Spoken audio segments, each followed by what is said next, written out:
And welcome to Pensionmark's March webinar on Mastering the Basics of Investments.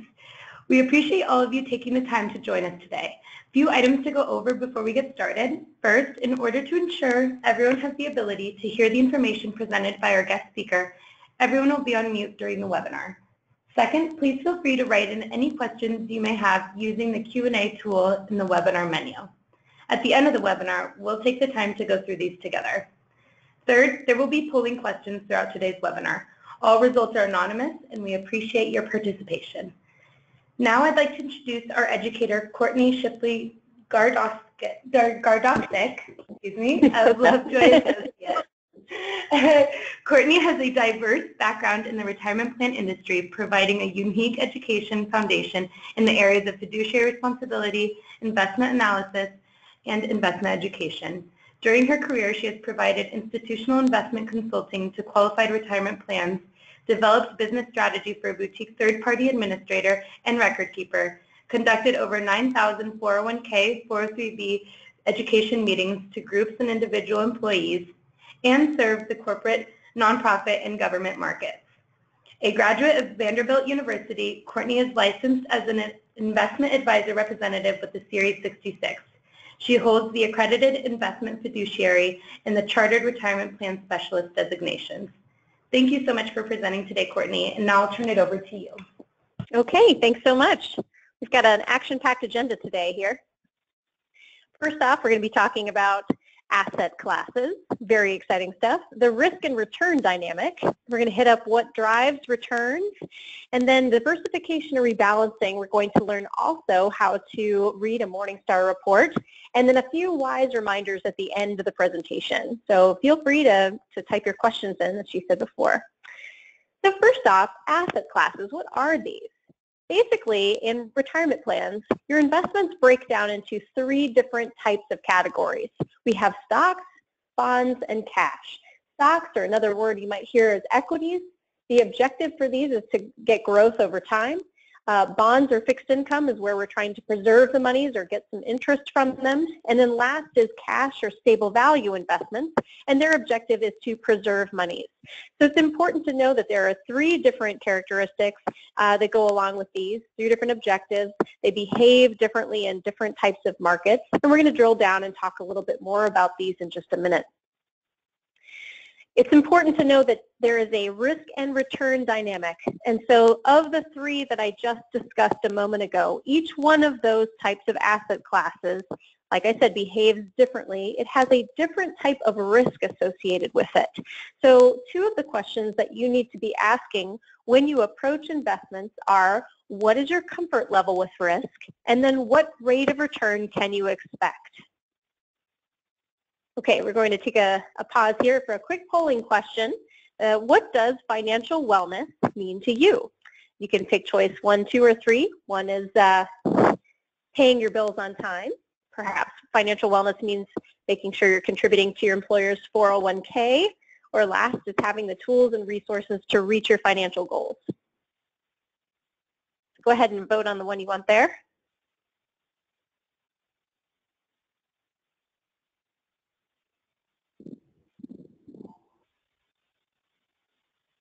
All right. Okay, so 88% of you say having the tools and resources to reach your financial goals. And I would definitely say that that is where we're headed today, to make sure that you've got a number of those tools in place. Okay, so carrying on. My slides will advance here. Right, back to our types of risk. So the first one we talked about was stocks. The stock at its most basic level is a share of ownership in a company. It's a little piece of a company that you can call your own. Think along the lines of like IBM or Exxon, Apple. But there's an important thing to know that goes along with that, and that is that there's significant risk of volatility. So we know the stock market doesn't always go up. It goes up, it goes down. So stocks actually have the widest of the roller coaster rides. Then we have bonds. A bond at its most basic level is where you've loaned money out to an entity, maybe a corporation or a government, and they're paying you back over time with interest.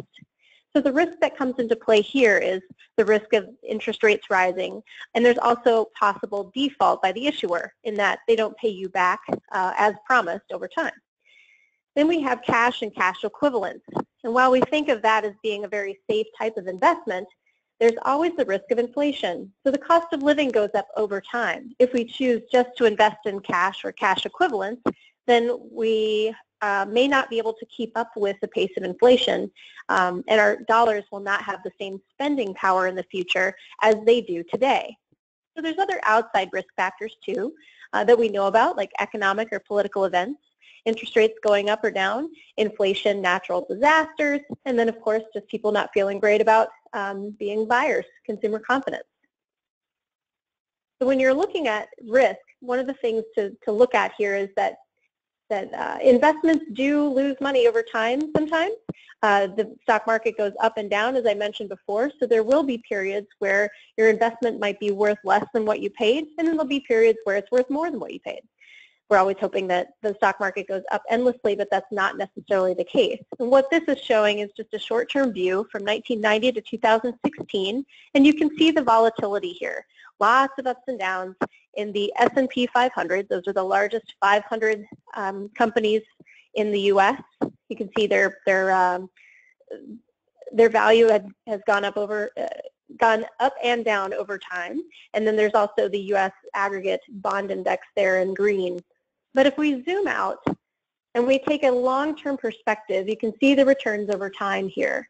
And so we zoomed in on a very small portion of this timeline, but what you'll see here is stocks, bonds, and cash over time have definitely gone up over the long term. So if you look at the top of the chart here, we have small company stocks, so that would be companies that are still growing. 12% rate of return over this time period. Large company stocks, so your Apple, IBM, Exxon, etc., 10%. You'll see government bonds at 5.6%, treasury bills at 3.4%, and then you see inflation at the bottom. Remember, that is at least what we're trying to keep up with or outpace it at 2.9%. So moving on. The investments that are located in your retirement plan are mutual funds. And what that means is that there is a professional team of managers or a money manager who is buying and selling these different types of investments in order to meet a certain mandate. So they're diversified among a bunch of different companies or a bunch of different bonds, for example, and they're looking at either investing just in stocks, like large company stocks or small company or foreign companies, or bonds, or just cash equivalents, or they could be a mix of these asset classes. So we're going to talk more about that now. In your plan, you have lots of different options to choose from, and they may fall into all of these different categories. So this is the point at which I usually lose people and they say, my head is spinning, there's so many different types of things, what do I do here? Well, it's important to remember that this is all in the spectrum from risk, going from low to high there. You can see on the right-hand side, so the more risk you take on, the more volatility you have, but the more potential return you have as well. So when it comes to investing, you can either be a very hands-on investor or a very hands-off investor. The folks who say that they're more hands-on, they looked at that list and they said, that's fine. I want to choose my own adventure here. I feel comfortable with the concepts of investing. I am feeling pretty good about choosing my own portfolio based on the risk I'm willing to take. So for those folks, you're going to decide how much to split out among the stocks, bonds, and cash investments that are in the plan. And we call that asset allocation. So you're dividing your money out among the variety of investments that you have available to you to your overall risk level. Now, it's important to remember that when you go to invest, we tell you not to put all of your money in just one of those buckets, but rather to spread it out over different types. And what you see here is from 1997 through 2016, we have at the top of the chart the winners that year, and at the bottom of the chart the losers that year. So let's look at the year 2011. Bonds were the winner. They had a 7.84% return. But if you look in 2012, they were more than halfway down the list with only a 4% return. In 2013, they lost 2%. Then they bounced back up in 2014 and barely broke even in 2015. So it's important to have a little bit of your investment money all spread out between different types of investments, because you never know which one is going to be the winner that year and which one's going to be the loser. And another thing to note about this chart is that typically the time to buy the investments is when they look the worst. So for example, we have commodities that was at a negative 13% return in 2011, which sounds terrible, but in fact, that would have been the best time to buy it. So looking at this chart, just remember, they all change places. You're always going to be angry with someone in your portfolio, whether it's stocks, bonds, or cash, or a particular type of flavor of those. So make sure that you have all your bases covered and that you've diversified. Now, for those of us who said, you know what, this all makes sense to me, but I would really like the easy button. I want some guidance. I want to be hands-off with this thing. So what can I do to put my account on autopilot? Well, we have a solution for you, and they're called target date funds. First, we want to test how much you know about target date funds, though. So here's our polling question number 2. The first option here for the answer, what is the unique feature of target date funds? So is it number 1, that they offer a fixed rate of return if you stay in until the specified date? Is it number 2, they become more conservative as the target date approaches? Or number 3, I'm not sure. Go ahead and vote on that one.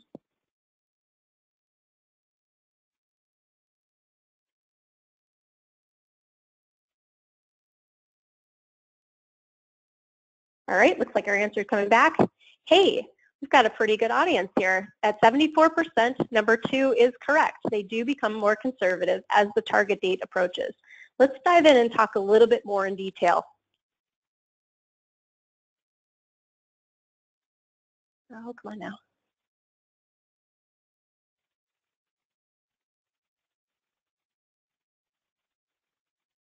There we go. So target date funds. There's a series of funds in your plan that has a date associated with it, somewhere between the years 2010 and 2060. Each one of these dates represents a portfolio. It's diversified according to your age, and that date in the future is supposed to correspond when you'll be turning age 65 or when you'll be retiring. So as you get closer to that date in the future, your portfolio will become more conservative over time. So the further out you are in your working career, the more risk these types of funds will automatically make you take, be much more heavily invested in stock type of investments. And as you get closer to retirement, it switches over to preservation.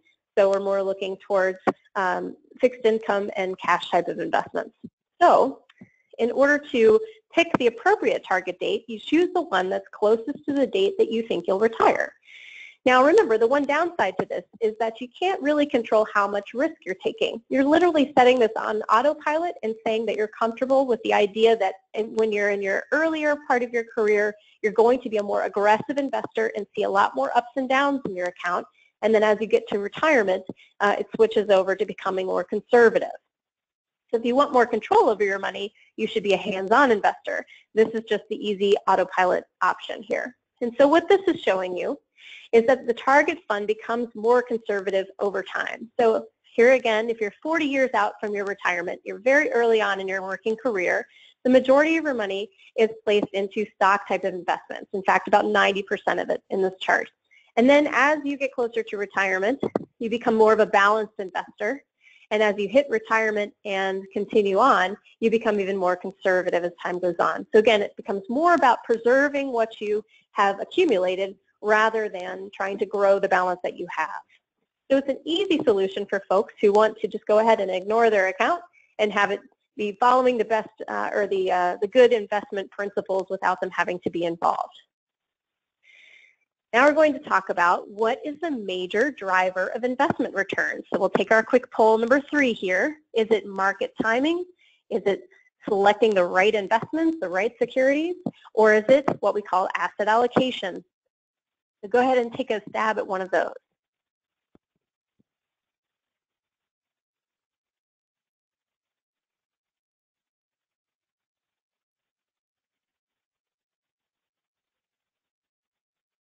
We'll give you one more second here to get your vote in. All right, asset allocation. That is the 74% winner, actually. That's the correct answer.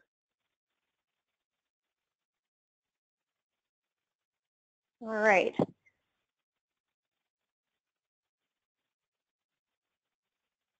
So out of those three questions, or three answers there rather, market timing, security selection, and asset allocation. Market timing refers to when you would be putting your money into the market or when you're making a purchasing decision, making sure that you time the market correctly up and down. Security selection, there we go, is all about choosing the right investments at the right time. And then asset allocation is how you choose to split that money out over stocks, bonds, and cash. And really what drives the variability of your investment results is how you split your money out between stocks, bonds, and cash. So again, in your plan you have, you can be very hands-on and control that portfolio yourself, or you can be very hands-off and have it dialed in for you through the target date funds. So let's take a quick look at 4 different diversified portfolios and see how this plays out. So this is historical performance from 1926 through 2016. You can see over on the left-hand side here we have a conservative portfolio, which is made up of, let's see here, we've got 30% short-term investments, we have 6% foreign stock, 14% U.S. stock, and 50% bonds, or fixed income. And so you can see that the average return that they received is a little under 6%. In the best year of this portfolio, it topped out at a 31% rate of return. The worst 12 months, down 16%. The best 5 years at 17%, and the worst 5 years at negative 0.37%. So basically 20% stocks, 80% bonds, and you can see that the variability was on the smaller range here, between negative 17 and 31% in the best and worst 12 months, and then about a 17% range in the best and worst 5 years. But if we hop all the way over to the right-hand side here on the aggressive growth, where we have pretty much the inverse, we have 85% in stocks, 15% in bonds, the average rate of return that was received over this time period was 9.62%. You're like, oh, that sounds pretty great. But look at what you had to endure to get there. The best 12 months, you would have seen a 136% rate of return. But in the worst 12 months, we're looking at negative 60, so losing 60% value there. The best 5 years at 31 or 32%, the worst 5 years having almost a negative 14% rate of return. So you can see that the variability in the value of your portfolio here on the aggressive growth versus the other extreme, the conservative portfolio, is very different. And this is why we tell you it's so important to dial in the amount of risk that you're willing to take, because in the best years, we always love those, but in the worst years, we have to remember that we still need to sleep at night and don't want to be too concerned about our retirement.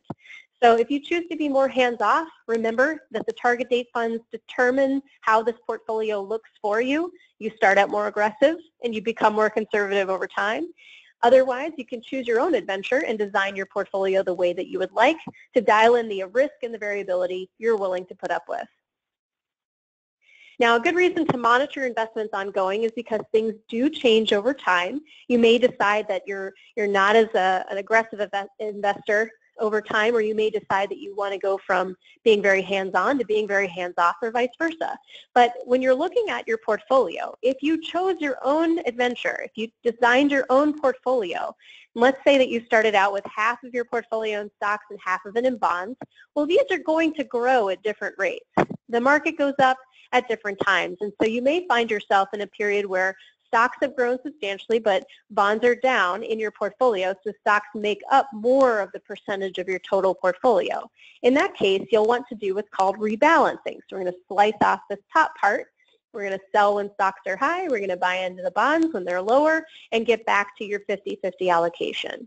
So make sure that as time goes on, that you're revisiting your portfolio if you're a hands-on investor, and that you've still got the same amount of risk dialed in based on how the investments have grown over time.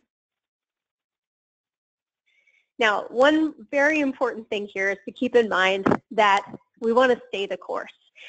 When the times are tough and the market has gone down, we have to think about this really hard and say, you know what, this is not the end of the world. This is just a temporary point in time. Things are going to be different later, and we have to stay the course to stay with the portfolio that we have chosen. So here's what you tend to see, the 15 stages of emotional investing here.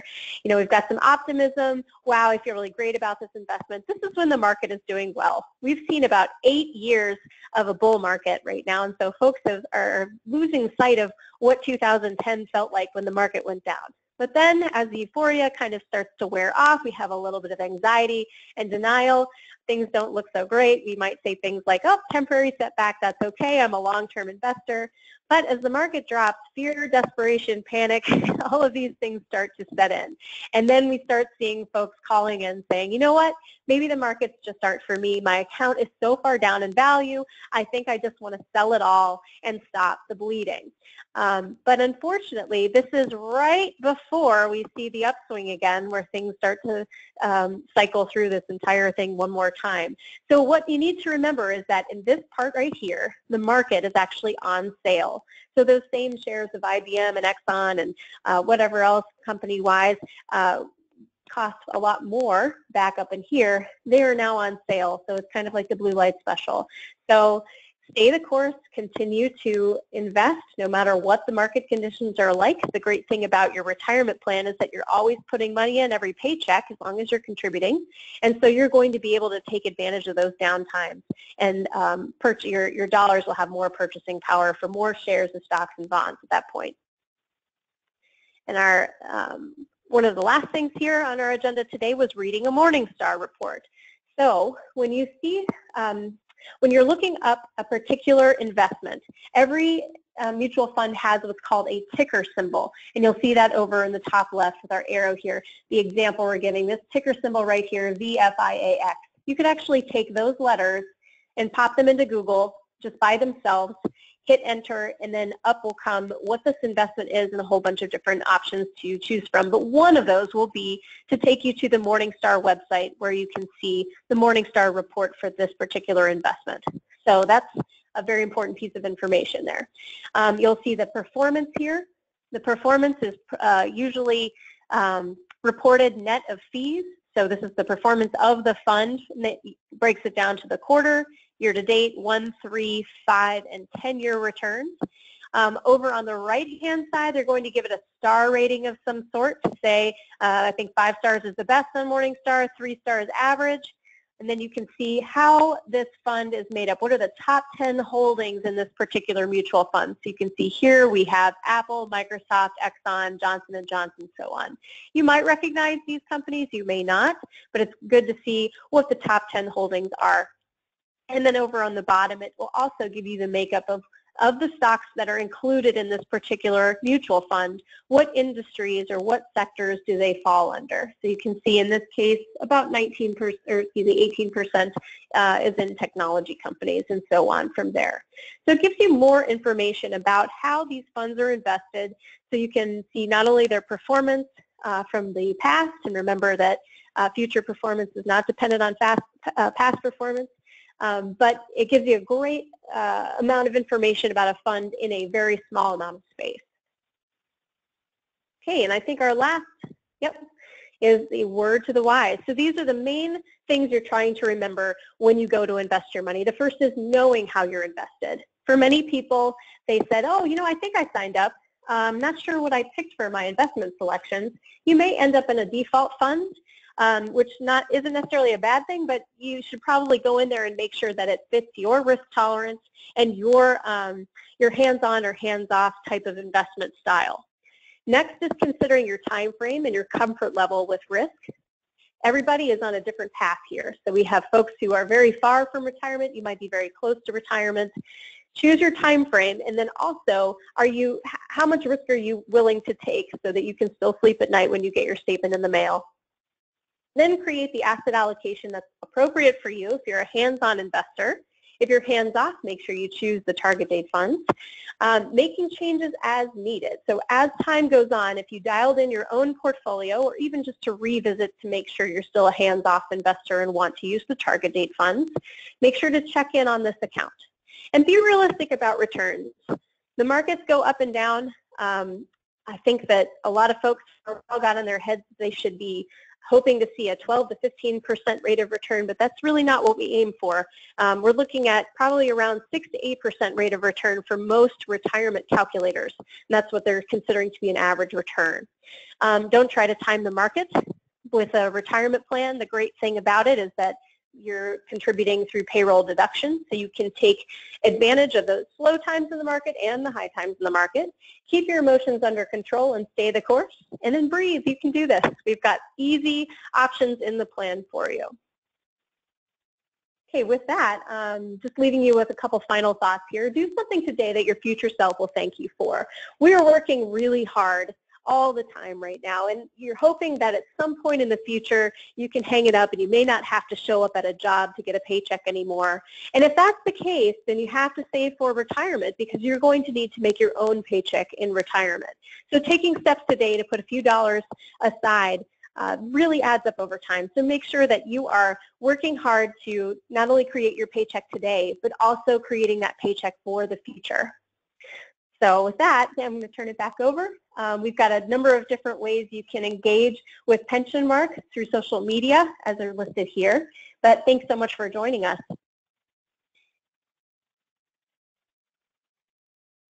Oh yeah, our last slide here. If you do have additional questions, of course we're going to answer some in a moment, but you can also contact the call center, and our phone numbers there. Thank you so much, Courtney. We really appreciate you sharing your time and knowledge here with everyone today. We'll now start addressing some of the questions that have been filtering in, and please remember that if you have any questions, you can submit them using the Q&A tool in the webinar menu.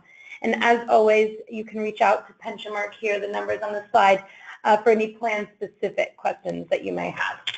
So our first question here, so a couple people asked if we'll be able to receive a copy of the presentation after the meeting, and so the answer to that is yes. The recording of this webinar will actually be sent out to everyone that received an invite. So look out for that next week. So a couple of those. So how often are changes made to the underlying funds and target date funds by the portfolio manager? Well, that's going to vary based on the target date family. But I would say once a year is probably a reasonable thing to expect.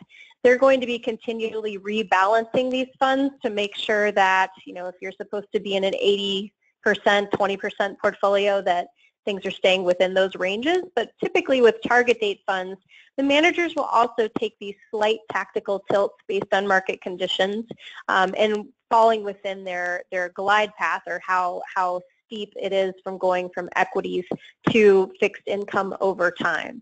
So it's going to depend on the vintage, if you will, like which portfolio you're in, the 2015 portfolio versus like the 2045 portfolio. So you'll see probably more changes as you get on that, on the decline there from going from stocks to bonds. Great, thank you. Let's see here. We got several questions filtering in. So what is your take on picking mutual funds based on Morningstar ratings?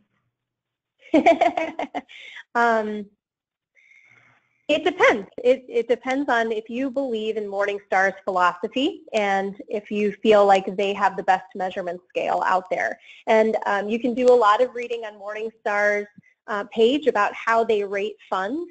The important thing to know is that in every category, only so many funds receive a 5-star or 4-star, 3-star, and so on.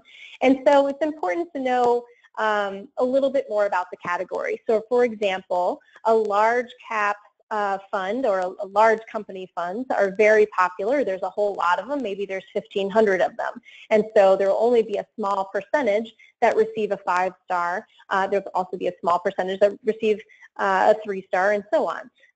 So knowing a little bit more about the category, how many funds are being rated is important, I think, and also whether or not you agree with how Morningstar rates those. I would say that it's a decent way to look at funds. If they're a 3 to 5-star in that range somewhere, then that probably means they have some good characteristics about them. But maybe your own investment philosophy might dictate something different. Great, thank you. Now, regarding a hands-on versus hands-off approach, what do you think of actively managed funds versus passively managed funds? Okay, so actively managed funds are where you're paying a manager or a team of managers to manage a fund to a certain mandate. So they're trying to beat the S&P 500 index or beat the Russell 3000 index. And the belief that goes along with that is that there are inefficiencies in the market that can be exploited by an active manager, someone who's very hands-on and analyzing the stocks or bonds to try to beat that benchmark. It is difficult to do over time and in every type of market condition that we've seen. And then on the passive side, passive just means you're following the index. So you're just you're investing in a fund that's basically a copy of the S&P 500 index or the Russell 1000.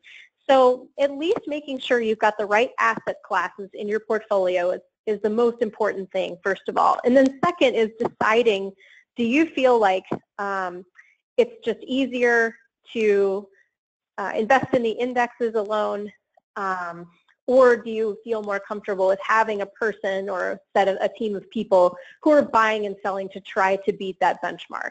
And so what you'll see is that it's a little bit cyclical. When the market is going up, a rising tide raises all boats. And so it's in those periods where the market's sideways or down that you tend to see more value coming from an active type of approach over a passive one, because passive is, whatever the market's doing, that's what's going to be reflected in your portfolio. So it just depends on your own personal philosophy there. I know a lot of people will just default to passive because it's lower cost. I know some folks who say, I really feel like I want to have someone who's going to try to help me in the down times lose less than what the market does. And so it just depends on your own personal philosophy there. And you can always do a mix of both as well. Great, thank you. So we got a question here. What are some examples for cash investments? So in your plan, you might see something labeled money markets, or you might see something labeled stable value. I would say that those two are the most common cash or cash equivalents that we see. But this could include like CDs at the bank, or your checking and savings account, the master demand account that the bank has, something along those lines as well. Okay.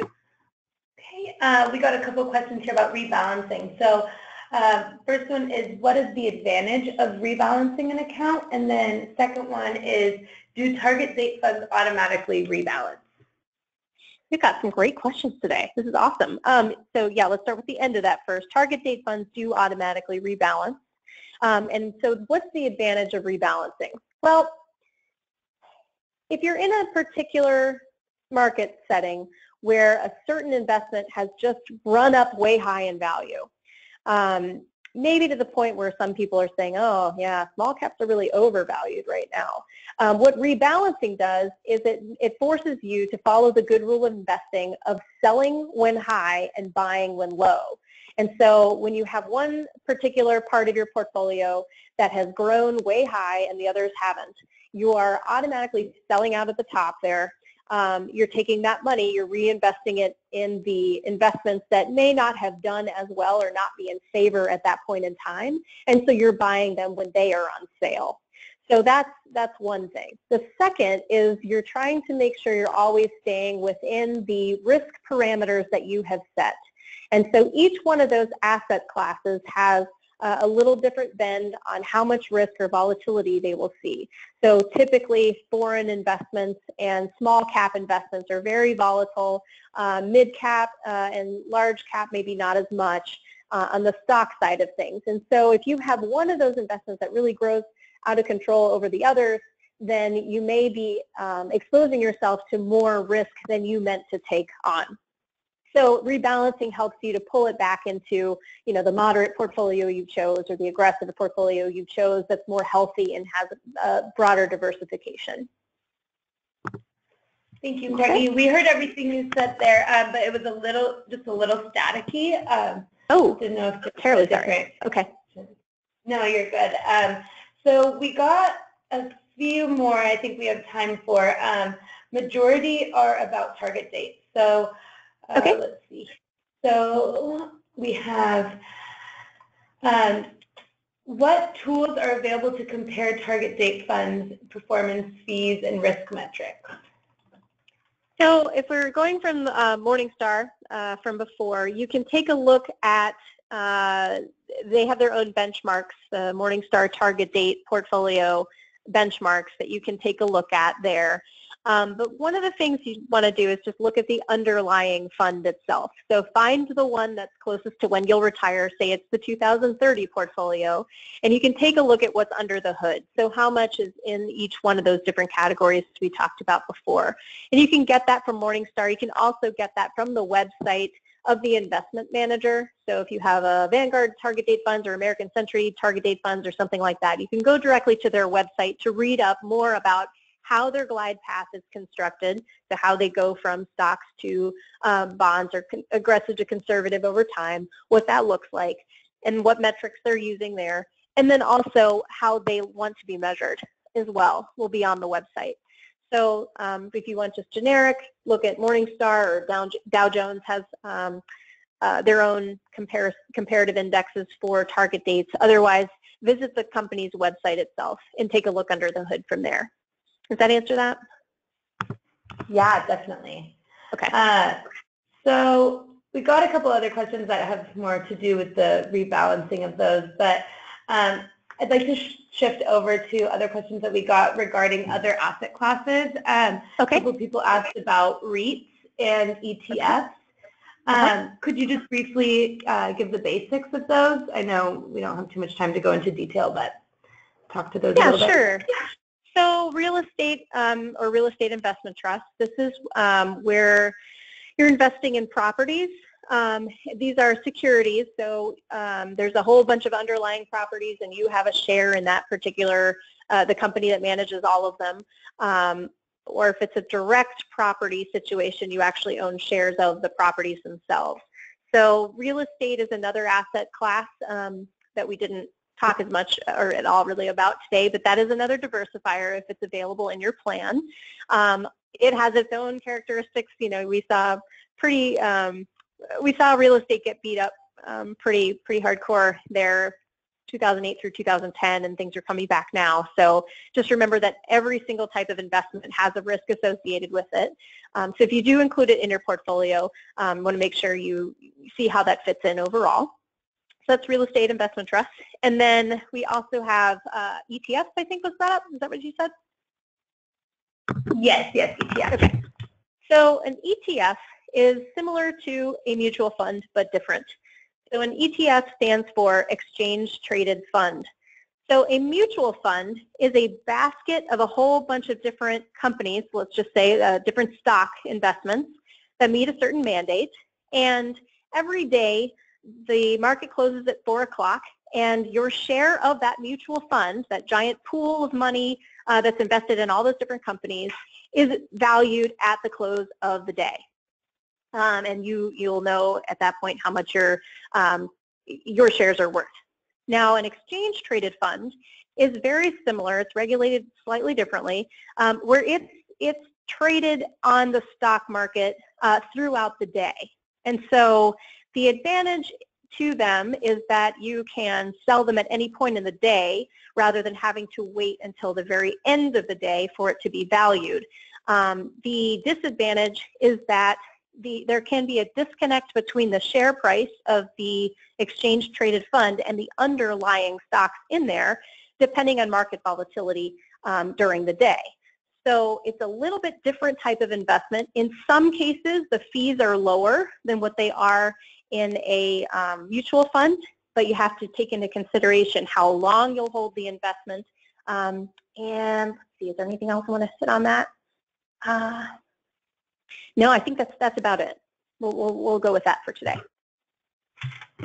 Thank you so much, Courtney. I think that's what we have time for to go over today, but we really appreciate you being here, and thank you attendees for all your participation. Once again, the recording of this webinar will be emailed out to everyone who received the invite next week. So if you guys have any other questions, reach out to your Pensionmark team. The information is once again on the slide there. Plan-specific questions or any investment questions that you may have. Additionally, I wanted to mention that in April, we will be having our market commentary webinar led by our Director of Investments here at Pensionmark. So he'll talk more on the market specific and mention asset classes as well. So if you'd like to learn more about market specific questions, then you can tune into that webinar as well. Thank you again, Courtney. I hope everyone else has a great day, and we look forward to our next webinar series with you. Take care.